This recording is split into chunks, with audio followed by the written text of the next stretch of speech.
काही बनवताना जर त्यात दोष राहून गेला तर कसं चालेल? मग काय पुन्हा बनवायचं? अरे यही तो खेल है बनाने का और बिगाड़ने का. मनुष्याला अहंकार नसावा, फक्त समाधान असावा.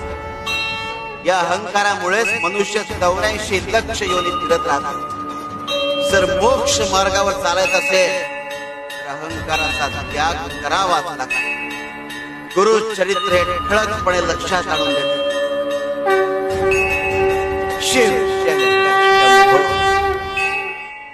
माणूस नेहमी त्याच्या भाग्याला दोष देतो. हे माहीत असूनही की भाग्यापेक्षा मोठं त्याचं कर्म आहे जे त्याच्याच हातात आहे.